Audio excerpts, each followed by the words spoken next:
మహాశివరాత్రి రోజు రాత్రి 12 గంటలకి లింగోద్భవం జరుగుతుంది కదండి. సైంటిఫిక్గా చూసినప్పుడే అయితే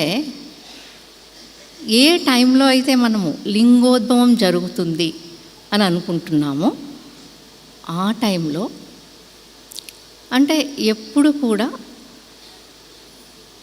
ఈ ఆకాశంలోనో బ్రహ్మాండంలోనో దేన్నన్నా అనొచ్చు మనము, ఒక ఈథర్, ఒక అంటే లూమినిఫోరస్ ఈథర్ అనే ఒక శక్తి, అంటే సుడిగుండం ఎలా తిరుగుతుందో అట్లా ఒక స్ప్రింగ్ లాగా తిరుగుతూ భూమి వైపుకి ఒక అంటే విపరీతమైన ఆధ్యాత్మిక ప్రసారాలు చేస్తుందన్నమాట. ఆ సమయంలోనే ఏమవుతుందంటే ఈ భూమి చంద్రుడు సూర్యుడు కూడా ఒకే లైన్లో వస్తారు.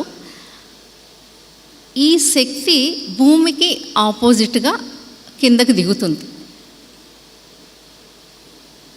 మనము నిటారుగా కూర్చొని ధ్యాన ముద్రలో ఉన్నప్పుడు మన శరీరము ఆ శక్తిని 100% గ్రహించగలదన్నమాట.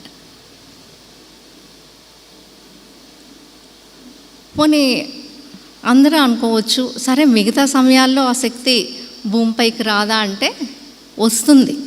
అంటే మీకు ఈజీగా అర్థం అవ్వాలంటే నేను ఇలా చెప్తాను.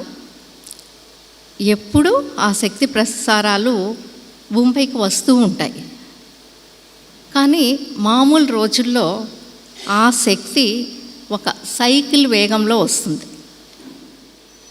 ఒక్క మహాశివరాత్రి పర్వదినం రోజు మాత్రమే ఈ శక్తి రాకెట్ వేగంలో వస్తుంది.